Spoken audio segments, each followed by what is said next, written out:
Hey everybody, what is going on? Hexlex here. I got another Master Duel video for you all today. So, we are going to be covering Ishizu, Vernusylph Naturia, or more simply, probably just Naturia. But we have access to, of course, a lot of Earth monsters within the archetype, so it's only natural that the Vernusylph slot in, and usually where the Vernusylphs make an appearance, you can expect some amount of Ishizu cards. So, this is not a variant that I see as many people talking about as Naturia Runic, but I think that this deck is definitely more fun, personally, and I also think it has the potential to maybe even be better here in Master Duel, because there are some tools that we have access to with this deck that the TCG does not necessarily. So we'll be going over all that, of course, and all what the functions of every card in the deck is, and then, as always as ever, we're going to look at some gameplay where we take down tier elements and other decks with this new Naturia deck. So, of course, we are making use of the new Naturia cards. We have 3 copies of each in here. We have 3 Naturia Mole Cricket,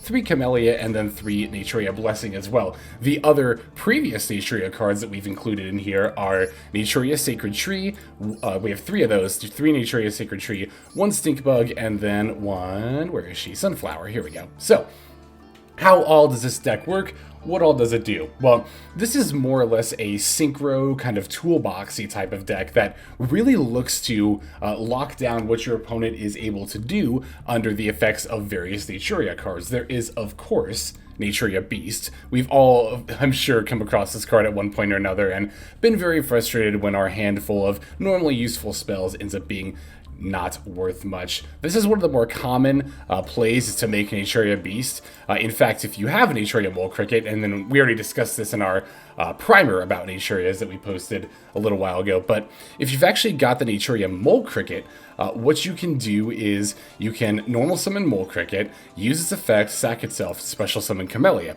Camellia can then rather use her effect to send the Sacred Tree from the deck to the graveyard. Sacred Tree will then add a Naturia card from your deck to your hand. You can add Blessing, bring back that Mole Cricket that's in the grave, sync the level 1 Mole Cricket with the level 4 Tuner Camellia. That's 5 to make Beast, and then because you summon a Naturia monster from the extra deck, Mole Cricket can bring itself back out.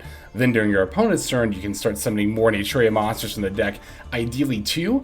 You'd want to summon Camellia and Sunflower in that case, but even if you can only summon 1, Stinkbug isn't too bad to get to protect your Naturias from battle there. So, in addition to the Naturias, we have the Vernusylphs, as mentioned, to aid in consistency. We're not playing as big of a Vernusylph package as I would honestly like to, just because there's some other room taken up in the main deck. But we have 3 missing Seedlings, and then 1 of each Flourishing Hills and Awakening Forest. In addition to that, we have, like I said, the Ishizus, although we only have the Shufflers here, Keldo in Mudora. This deck doesn't really want to mill all the time. There are some good things to hit the graveyard, like Sacred Tree, obviously for searching, and Mole Cricket obviously can bring itself back from the graveyard relatively easily, so in that regard, it's not like terrible to mill stuff, but at the same time, it's not something we're proactively looking to do. That said, I could see putting Kelbecks in this list, just because we are playing Gravekeeper's Trap, and the ability to search up a Kelbeck during the opponent's turn is actually really good. So, if I had room, I could see myself slotting those in, but I'd probably slot in some more Vernusylphs before that, to be honest.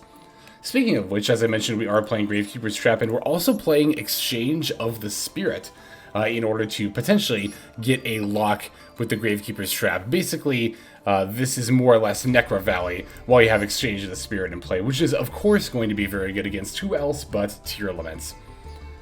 We're also playing an interesting extra deck package. Well, interesting might be a relative term. We're playing the Braver package in here because this deck can actually make level 9 synchros extremely easily, and of course, Braver being Earth, can be utilized even under Vernusylph effects. This is actually what I was mainly talking about when I said that we have access to tools here in Master Duel that the TCG doesn't. So in the TCG, if you want to sync for 9 in this deck, you're going to have to go for a Trishula, or what is the Crystron? There's a Crystron synchro that's also level 9. This one, Quarangandrix. Yeah. Well, in any case, you'd have to go for either of those if you were playing a TCG build, and they're both water monsters, of course, this and Trishula. So if you've activated a Vernusylph, which you in my experience anyway, often have to do in order to make a level 9. You can't activate those effects, but again, we have access to Braver Dragon here, so we can hand rip our opponent even while we are Earthlocked. I don't like that we have to play Smoke Grenade and Chaos in the main deck. I mean, of course, that's like, you always have to if you're going to Braver hand rip, but I really don't like how much room they take up in this main deck. As I talked about before, I'd really like to be playing either some more Vernusylphs or Kelbecks, or there's actually a number of things I'd really like to be playing. Like 1 for 1 is another card I'd love to be playing. But I, one, want to keep this at 40 cards to consistently open with Mole Cricket as possible. And 2, like I said, you know, if we're going to be hand ripping with Braver, then we're going to have to be playing these in the main deck. I do think it's probably worth it in the testing I've been doing. I'm definitely going to be making some adjustments to this list and the extra deck, notably, moving forward. This is actually a deck that I am super thrilled to be playing. I was excited about it, like, before the release, but now that I've actually gotten to play some games on ladder with this deck, I am so excited to work on it some more and see what else we can brew here. I just love these kind of synchro pile decks. I mean, this isn't as much of a pile deck, but it's definitely 3 themes all mashed together, right? But the way that they interact with each other and the resulting plays that you can get is very, very nice. So in that regard, yeah, I don't know. Again, it's kind of a pile deck, but they do so like very seamlessly weave together.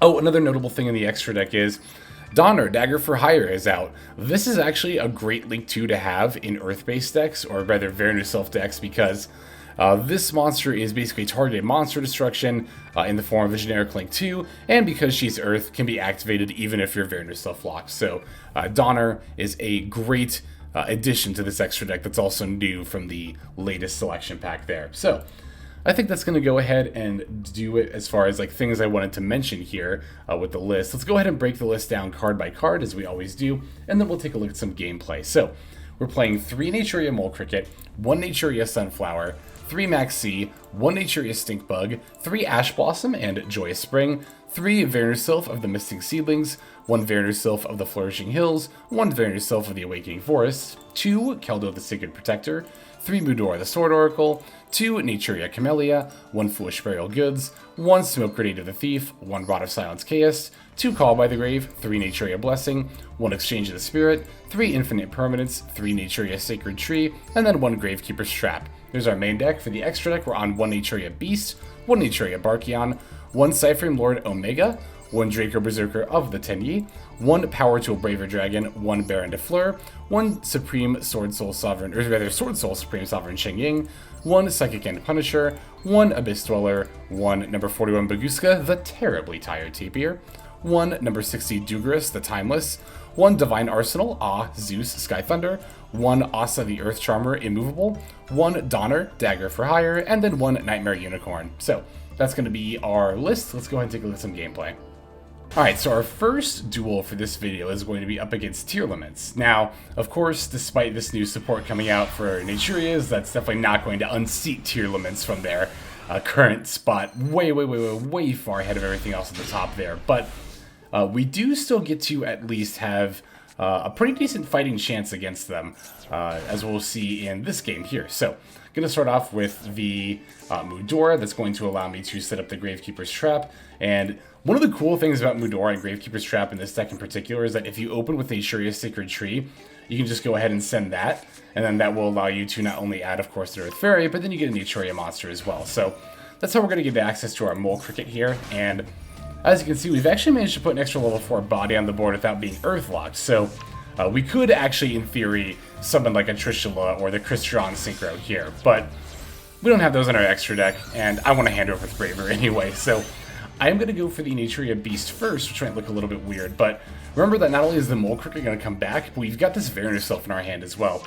So I'm just going to use Misting Seedlings to grab Flourishing Hills and bring back the Camellia, and that will allow me to sync for 9. So being able to hand rip and drop a Naturia Beast on the same opening turn, exceptionally powerful.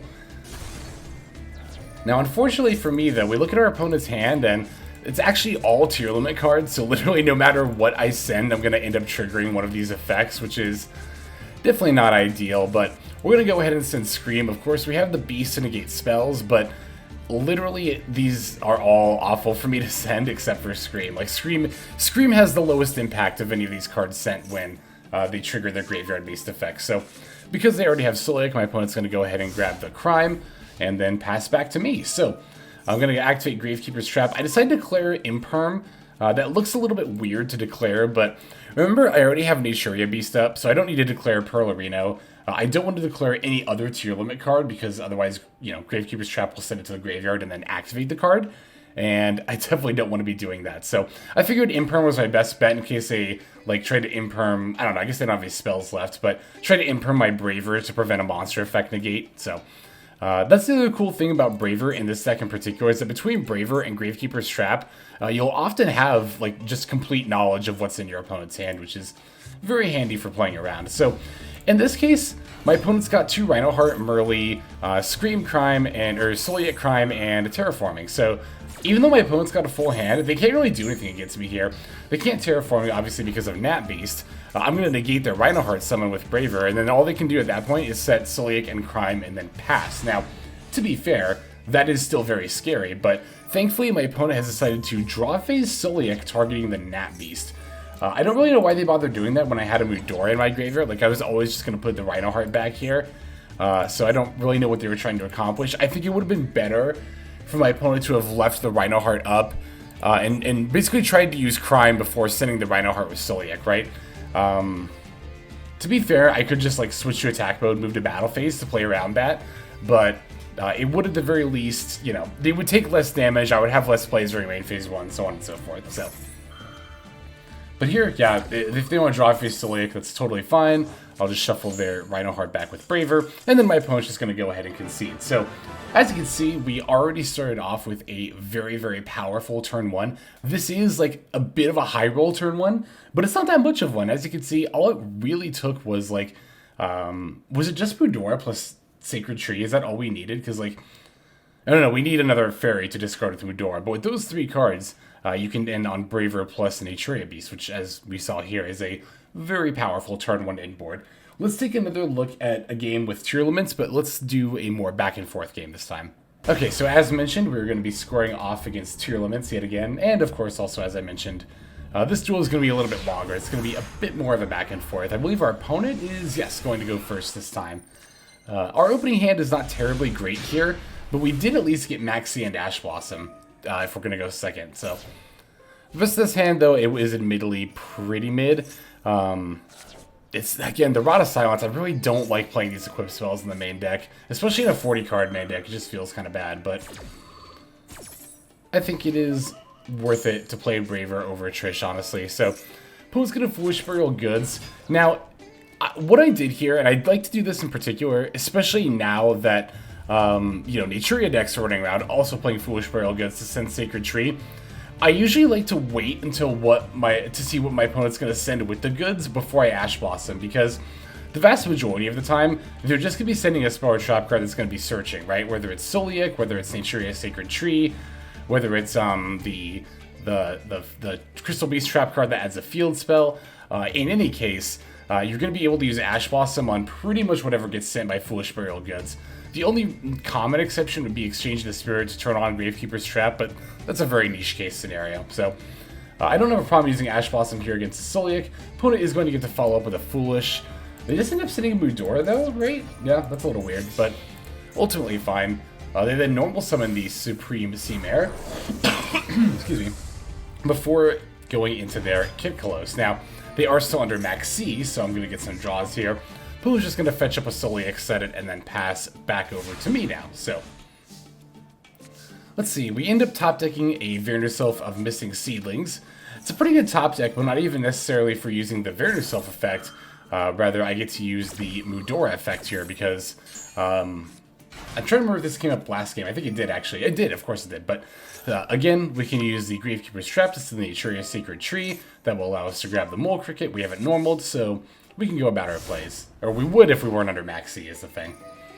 So I'm going to use the Gravekeeper's Trap to declare Perlerino, because I don't have Naturia Beast up, and that would be the most devastating draw. Plus, again, don't want to declare a tier name to trigger a tier effect. Opponent ends up top decking Rhinoheart. We throw out Maxx during the draw phase here. This time my opponent didn't even try to make plays. He just went straight to battle phase, which I think is a little bit odd. I'm trying to think, like, I feel like they could have, well, I had Mudora as well, to be fair, so they probably couldn't have found lethal. No, because I had the Shuffler. Okay, that makes more sense now, yeah. When threatened by both a Shuffler and a Mudora, or a Shuffler and a C, rather, I think it becomes pretty apparent to just move to battle phase there. So I'm going to use my Gravekeeper's Trap before my opponent's turn is up, get rid of this dead Rod of Silence Chaos.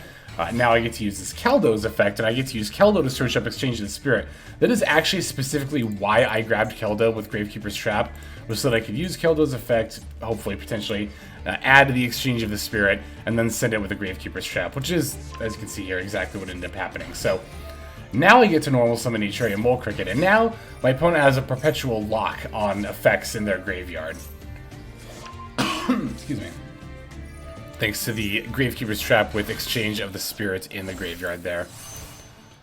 So I'm going to go for a Braver here, but of course I know my opponent's got the face down Soliac. I'm just doing this to force it. Like, I just want to make sure that I can not only run over, kick close in battle, but that Soliac isn't going to be an issue in doing that. And I think making Braver here is about the only way to fulfill all those. I mean, I could have made a level 8 Synchro as well, to be fair, but then their effects wouldn't activate, so the Soliac would still be a thing. It's like, yeah, like I said, I just really want to get that Soliac out of the way. So that, I want to talk about that for a second.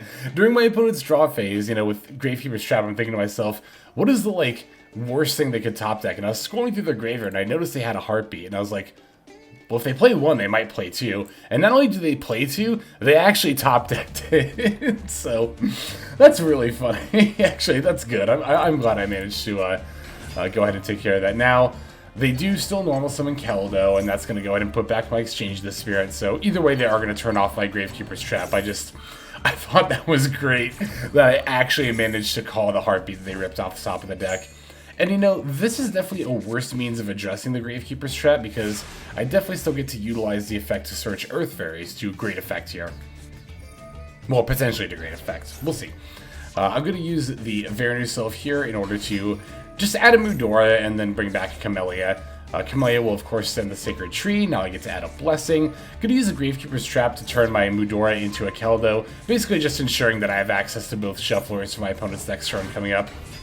I get to use Blessing to bring back the Mole Cricket, and now I even get to mill 2 instead of sacking Mole Cricket to summon a card, thanks to my Camellia, which I'm trying to think, would that have actually been enough damage for lethal? Even if it wasn't, to be fair, you know, we obviously still had complete control of that situation, full control of the board state. Moving into my opponent's turn, if I wasn't going to finish them off, let's see, Mole Cricket could have summoned out...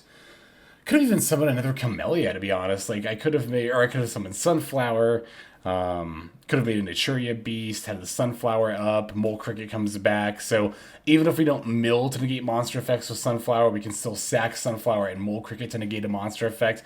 Basically, long story short, is I had negates for monsters and spells and traps if I didn't just outright finish my opponent off that turn. So I think that's a very good example of what Naturia can do when going second, in addition to, of course, going first, as that first game saw. But we do still have a couple more duels to check out, so let's go straight into the next one here. Alright, so now we're going to find ourselves squaring off against Adamantipator. Didn't seem like they were using new Naturia stuff. They are, of course, using Vernusylphs, but yeah, I don't really see how that would necessarily slot in neatly, just because, you know, it's another Earth deck. So we can take the first turn here, opening up with Vernusylph Awakening Force and a Naturia Mole Cricket, which is nice. Going to use Awakening Force to go ahead and dump off a Keldo in my graveyard and then bring itself back. Then we get to normal summon Mole Cricket, bring back a Camellia, or bring out a Camellia. Camellia, as always, will send the Tree. Tree adds Blessing. Blessing brings back Mole Cricket. And because we have an additional level 4 body on the board, rather than just going for NAT Beast, I'm going to go ahead and hand rip with Braver here. This is a little bit more risky, to be fair, going for Braver in a situation like this where you can't also make a Naturia Beast, because, you know, if I'm up against Tier Elements and, you know, it's like that other game where they had all tier cards in hand, I could potentially be in a bit of trouble here. But there are a couple of factors that made me decide to go ahead and try Braver here over Naturia Beast and then bring back Mole Cricket. One, my opponent's on 60 cards, so I thought it's a little bit less likely for them to be on tier limits, or even if they are on tiers, it's less likely for them to have a bunch of tier cards in their opening hand. I should be able to find something to rip with Braver. Also, if, you know, because it's a 60 card deck, if they have a grass in their hand, absolutely want to take care of that right now. The other factor here that made me want to go into Braver is the fact that my other two cards in hand are Maxx and Call By. Between those two, I don't think I should have any trouble having, and of course also Braver's built-in monster negation. I don't think I should have any trouble being able to disrupt what my opponent's able to do with these tools alone here. So let's go ahead and pop the Smoke Grenade and activate the effect. Looking at my opponent's hand, it went by a little quickly there, I apologize, but the other cards were Agido, Quackimir Guardian, something like, was it like Gemstone Omega or something? We'll see it again in a bit, but it's like a level 6, I think, monster that specializes itself by banishing 2 Earths from the grave. It's kind of weird, but I mean, not the worst deck in the world. And then was Call By, I think, their last card. So definitely going to go ahead and take out the Pancratop so that way it just doesn't, you know, take care of my Braver Dragon here. Oh no, it was Smoke Grenade. So my opponent, I don't know enough about the rulings on this card to know why this didn't happen. My opponent had a very good thought here to equip their Smoke Grenade to my Braver Dragon to potentially trigger their Smoke Grenade, but it doesn't. I don't know why that didn't. It seems like, you know, it was destroyed by a card effect while equipped to a monster. There must be some ruling about it that I'm just not privy to, but I mean, if they had gotten the effect, obviously we just chain Maxx and then Smoke Grenade doesn't do anything, but yeah, here my opponent's just going to Gigastone Omega. This is the card I was talking about that's also in their hand. Yeah, I mean, without anything else to do, my opponent's just going to have to normal summon the Guardian and then pass here. I got lucky enough to top deck Camellia. I'm going to just normal summon her and activate the effect. And then, of course, I just get to Call By when my opponent inevitably triggers the Quackimir Guardian's effect. So we'll just take care of that way. I don't get to do, like, anything crazy with this Camellia, but I do get to make a you know, Naturia Beast, which will definitely make my opponent's top decks a lot worse moving forward. So they get special Agido, it's fine. It's not a factor, really. Honestly, it's not a problem here. Yep, here's the Blessing. Oh, and you know what? Actually, because our opponent summoned, we get to use Camellia's built-in effect to bring back Mole Cricket. Excuse me, I'm sorry about that. And we don't even have to use the Naturia Blessing here, so Mole Cricket's effect gets to activate. Now I get to bring out Sunflower and then normal summon the Camellia. So in addition to having, you know, the one monster negate with Braver and the spell negate with Beast, we have 2 more negates with Camellia and Sunflower. 2 more because Camellia can mill 2 with Sunflower to gain effects, but she can only do that once per turn. So then after that, we have to tribute Sunflower and Camellia. And then, yeah, my opponent's going to concede because, you know, I've got multiple monster negations and a spell negation. In addition to that, you might have noticed I shuffled back the Earth monsters in their graveyards, that way they couldn't summon that Gigastone Omega that's in their hand. And that obviously left my opponent with pretty much 0 options at that point. So we have one more duel to take a look at. Let's dive straight into it. And our final duel here, it's going to be up against Penguins. Good old Penguins. It's funny, I've actually faced off against Penguins a couple of times in the last, like, week. It kind of makes me want to build a Penguin deck. I think I have at least one of the Penguin Synchro that's an Ultra in the Legacy pack, so maybe. That's a maybe. That's not a promise. Anyway, my opponent's going to start by just singing a couple of cards and then passing. Our hand looks kind of dead, but we have Foolish Burial Good, so we can send Naturia Sacred Tree to add a Mole Cricket. Opponent's going to Ash, but thankfully we have a Called by the Grave here, so I can just go ahead and take care of that real quick. Now, with this hand, I don't think we're going to be able to do anything. Oh, you know what? Because we have Blessing. I think I could have actually done more here. I'm looking at my hand, and because I have Blessing, I think I could have actually normal summoned Camellia instead of, or added Camellia instead of Mole Cricket there, and then summoned Camellia, sending Tree. Tree sends Mole Cricket, and then I could potentially use the Blessing to summon the Mole Cricket from hand, activate Mole Cricket's effect, but mill 2 with Camellia instead. Yeah, I misplayed that a little bit there. It ended up working out because I managed to use the Blessing to counter my opponent's Called By, but I could have done better there, definitely. Opponent's gonna actually use the first effect of Ice Barrier that I didn't even know about. Like, whenever I think about this trap card, I'm like, oh yeah, that's the one that searches, right? But it can actually turn monsters' attack to 0 as well, go figure, so. The reason also I didn't make Beast here is because obviously I was under Maxx, didn't want to give my opponent a draw, and I can use this extra Naturia Blessing to just do that during my opponent's draw phase anyway. So decided to just go ahead and take care of it that way. That will also allow me to bring back the Mole Cricket here too, and again give my opponent one less draw, or two less draws I guess in that regard. So that looks really weird, right? The fact that I just made Stinkbug for seemingly no reason. This isn't something that shows up during the replay, but when my opponent specialed that Penguin Squire, shortly after that, they actually had a prompt that they were ending the main phase. That's why I went ahead and triggered the Mole Cricket, because Mole Cricket can only be used during the main phase, right? So I didn't want them to just battle over it. I figured I'd at least get a Stinkbug, and then this way, even if they make something to try to run over my NAT Beast, like this Greydle Dragon, I could try to use the Stinkbug, but of course, Greydle Dragon can just pop both the Stinkbug and the NAT Beast, so. It's an interesting synchro option for the Penguin Extra deck, and I didn't even really know this card existed, to be honest, Greydle Dragon, but. Managed to top deck another monster that's going to allow me to proc the Mudora, which will let me search Gravekeeper's Trap and then discard this Naturia Sacred Tree that's in my hand. I feel like the Gravekeeper's Trap and the Shufflers, like, I know in my initial build, I didn't have them in, but now that I've actually playtested with the deck, it feels definitely, like, mandatory, just for, like, how often you end up with a Naturia Sacred Tree in your hand, and how often Mudora can just turn that brick into a play. I use my Shuffler there so that way the Greydle Dragon's second effect wouldn't activate when I take care of it later this turn.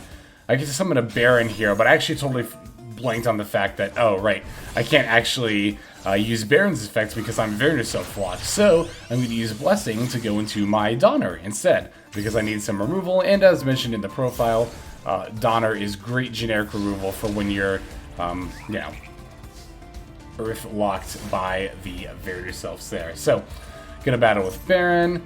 I decided to just call Penguin Squire with Gravekeeper's Trap. Opponent adds Ice Jade Cradle. I actually want to talk about this next turn, because the sequencing of what my opponent does and how mindful you have to be to negate this stuff was actually pretty impressive on both parts, frankly. So, let's go and take a look at my opponent's turn. They're going to start by activating the Royal Penguin's Garden. Not going to chain the Baron here. I will chain the exchange, or the Gravekeeper's Trap, to send the exchange and lock out graveyard effects. That could very easily be relevant moving forward, so I just want to make sure that's established. But I'm going to let them add the Penguin Squire, because I'm thinking that's going to be the main thing I negate. Then they reveal this Great Emperor Penguin and lower the level by 1, right? So now I'm like, okay, they want to normal summon that, and so that's probably what I should be negating with my Baron here.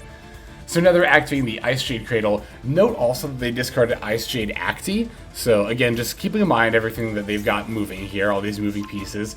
Opponent adds the Ice Jade Adrenine in order to in their hand. Now, one thing to note about Adrenine is that if an opponent activates a card effect that targets this card, or targets this card for an attack, and the Baron effect, that actually doesn't target now that I think about it. So I think I actually could have played around this differently. You can activate this effect next time this card will be destroyed. It is not destroyed. Special summon a water monster from your hand. Huh. Because here's what's going to happen now that I'm thinking about this, right? Well, I'm going to use Mudora to put back their Acti and a couple of my other things. That way that doesn't trigger. I didn't negate and destroy this Adrenine because I thought that would trigger the effect. But I don't think Baron's negating effect actually targets, right? So I think that actually would have worked. Well, in any case here, I'm going to let this resolve because, again, I thought that it would trigger the Adrenine, and I'm going to wait and then negate this Ice Jade Tamora instead. They've already used their normal summon. I know their cards in hand are Great Emperor Penguin and Penguin Squire, so I know they can't do anything else, and I'm not really concerned about anything they might have moving forward. So, top decking this Camellia is very nice. I get to go ahead and just bring back the Naturia Beast, although I was so concerned about how Adrenine would interact with a destruction effect, I totally forgot that she protects herself from battle as well. So this wasn't lethal like I thought it would be, but to be fair, my opponent's in a situation where there's not really a whole lot they can do. I decided to call the Great Emperor Penguin just in case here, which they do not end up getting, but they do get to normal summon this Penguin Squire, but yeah, it doesn't do anything by itself, so it's going to be GG's for my opponent here, and that's going to go ahead and do it for this game. So thank you everyone so much for watching these games, and like I said, I really like this deck. I'm definitely going to keep working on it, and I would definitely expect to see it again before the season ends here. But that's going to go ahead and do it for today's video. Let's just go ahead and move now to our outro. Alright everybody, thank you so much for watching all the way to the very end of the video like this. That means a whole lot to me. Not just personally, but it's also a great way of supporting the channel as well. If you're interested in supporting the channel in other means, you can of course feel free to comment and or subscribe right here on YouTube. I'm always looking to the comments section. You guys leave some pretty awesome feedback as far as like constructive criticism goes when it comes to deck building, gameplay, channel content, all that stuff. So feel free to leave your opinion down there. I will be sure to take a look at that there. And then subscribing is going to be the best way to get notifications of when these videos drop. That does happen every day, by the way, so if you're looking for daily Master Duel content, you've come to the right place. And there are more places where you can get some daily Master Duel content. If you check out the description below, follow the top link over to my Patreon page. There for just $5 a month, which is as much as you pay for a booster pack. You'll find a lot more value than a pack full of filler over there. We've got some previews for content upcoming here on the channel. We've got some exclusive games that are only posted over on Patreon over there. We've got some Q&As, and then you can also have your name featured in this lovely credit sequence where I thank all of the people who are helping contribute over there on Patreon. It's a huge support to the channel, and it really means a lot as well. So thank you everyone who is donating that is featured here on screen. And again, you know, it's not just a pure donation. You do get some more daily Master Duel content over there just for being a part of the Patreon. But I think that's about all the time that I have for today's video. Once again, I just want to thank you so very much for sticking all the way to the end of the video. Again, it just means a lot, as I do put a decent amount of work into getting these videos out every single day. But that's about all the time that I've got for now. So without further ado, this is Hexlex. I'm signing out, and I hope you have a fantastic day.